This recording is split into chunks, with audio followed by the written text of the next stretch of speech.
You can't confront any democratic question in this society, in Britain today, without remembering how the first people, the levellers, confronted the questions of democracy in their age, and they have an enormous amount to say to us today. The Chartists have an enormous amount to say to us today about how trade unions organise, about what working class emancipation looks like. So these are all things which are absolutely central to any radical project today.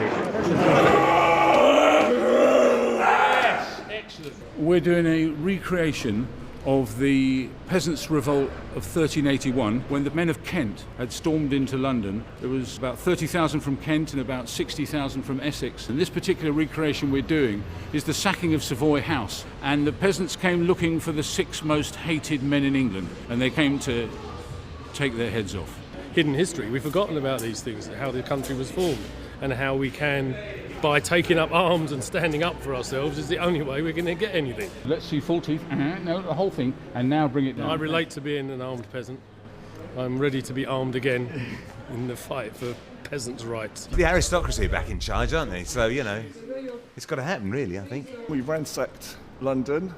We've committed outrages against the ruling class, and we know there's no going back for us. We wish to shine a little photographic light on these great matters of struggle to establish freedom and democracy in this country that are hidden away. People don't know about these things. Yes, teeth. Come on! Red contacted me about 4 years ago. I thought the guy's mad, but okay. And obviously once you've met Red, his passion and his enthusiasm, you just have to work for him. We didn't really know anything about before Red came to talk to us, so it's great to be involved and kind of go along with the process, really. I'm an old peasant and I've joined in this rabble, but I'm a little bit concerned about actually that they're getting a little bit carried away with themselves. I'm the butcher.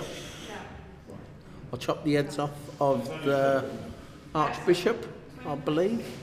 I was involved in a decapitation, and I'm about to distress my wife. She's very heavily pregnant. I'm like another place. Yeah. It's really I'm always looking at these 15th century Dutch paintings. There's a painting of a young boy and his pregnant lover, and it's just a lovely painting, and I thought that really helps typify what would happen when the world's turned upside down.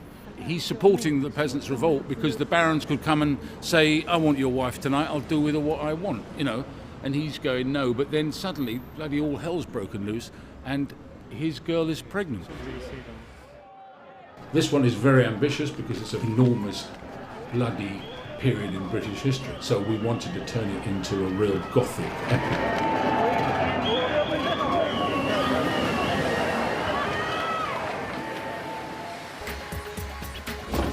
They're called hedgerow priests because they were banned from all churches.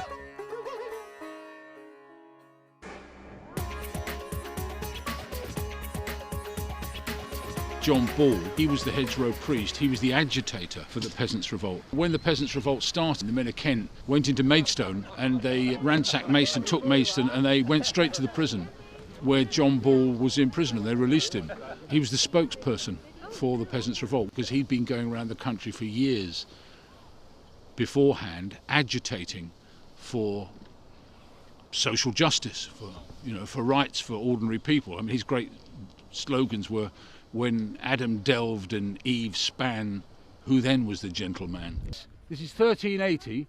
Things will not go well in England till all is held in common, because you've all been starving. It's 40 years after the Black Plague. The barons take everything. They take your life, they take your wife, they take anything you want. And this is the beginnings of the rebellion. Yeah, John Ball gets hand-drawn and quartered later on. It's not a good gig. Squeeze in. So you're with the legendary John Ball, who's walked the country, and you're very proud, and you believe in the cause. The Archbishop of Canterbury really took against the sort of sermons that I was preaching in my church, and he said that I couldn't have a church anymore. So he threw me out of my church, and I started preaching in hedgerows and fields and in village greens, that sort of thing. And then he threw me to prison because not only could I not have a church, but he didn't want me to say the things I was saying. Boy can stay up. Lovely, very good. Well done, kid. Go. Little boy, that's it. Little boy, stand up. Lovely. Look at the camera. Don't look at the camera. Andy, off you go. Good. Okay, hold on, sorry, hold on.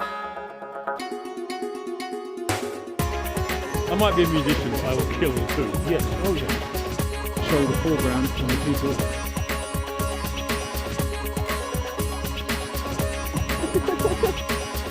1 hour, 20 minutes of lighting.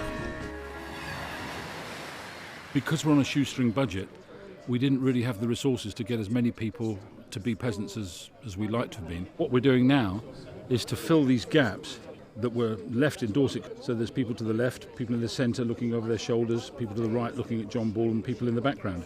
I think I'm one of the peasants who comes to listen to John Bull. So I think I'm somewhere behind him up on a hillside.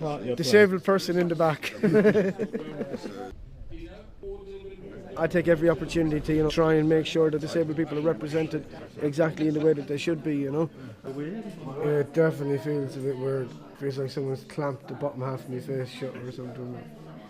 Bruegel was a great painter of everyday peasant life. I think one of the very earliest people to do that, to show the harshness of ordinary life. And in many of his pictures there are people with severe disabilities. And I thought, well, I should do that because, disabled people are invisible in our society. Here we are, this government's cutting all sorts of services for disabled people. So I thought that was very relevant, to get them in the pictures. Looking that way and down or up? 3, yes. Here we go. Interested? Right, expressions up. Andy? That's it, lovely. Got them all.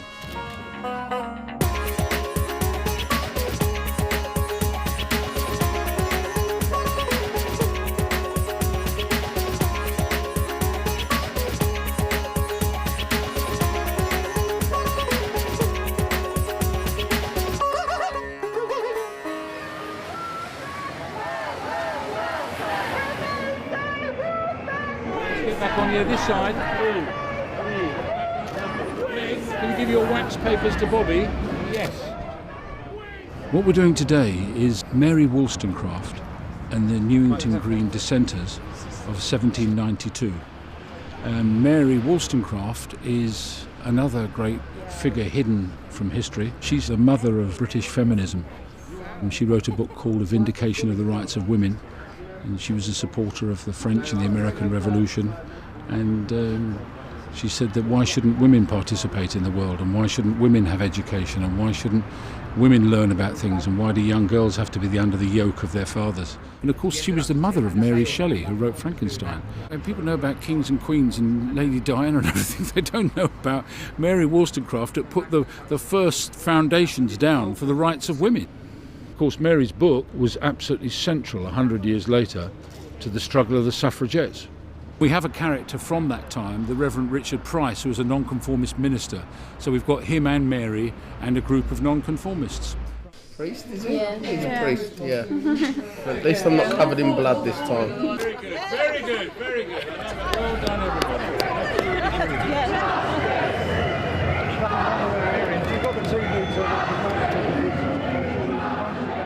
This totally changed my perception of the political landscape, really, and how we, as black people, were hidden from history. William Coffey led me on to Frederick Douglass, other slaves of that era.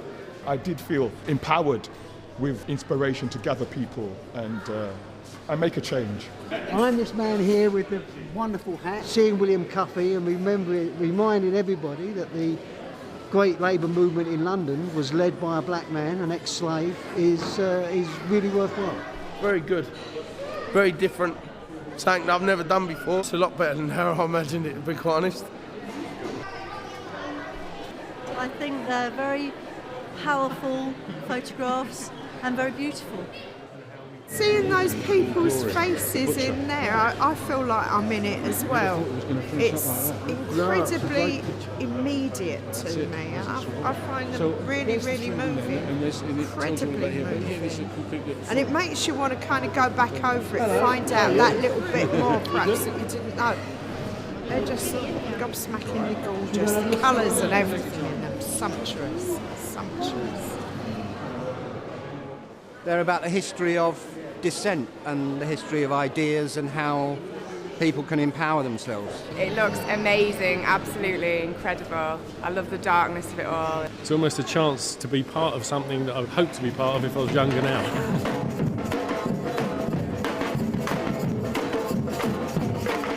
When we very first had the images at Impressions Gallery in Bradford, and they printed them 6 meters big, that was really my kind of dream size that I wanted things to be. I wanted them to be a mixture of a tapestry and a trade union banner. I wanted to take the images, the tableaux, out of the gallery and onto the street, and by gosh, we certainly did it today. I mean, I'm actually quite overwhelmed at the response.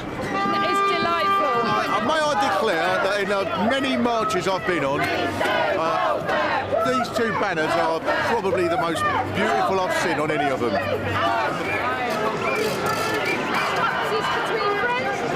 I saw these pictures in Bradford at the gallery. They're brilliant, but it also, when I found out it was Red Saunders who'd taken the photos, like I remember Rock Against Racism and, like, you know, nearly 40 years ago. Sorry.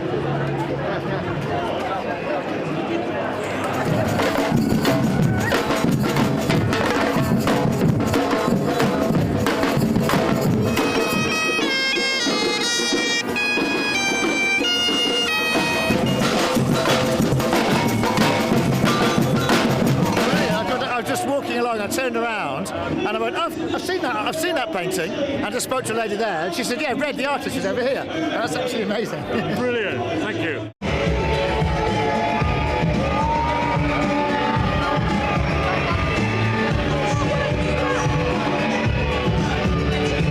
Being an artist on the left, I then started to go, well, you know, look at the history of trade union banners and how wonderful they are. And now with the huge change on the left and the fact that socialism can even begin to be talked about, and the interest in the Labour movement for a proper opposition to the Tories, we just had to come up here on this demo. It was just a wonderful day. I mean, really interesting response, and they've done everything I would hope they would do.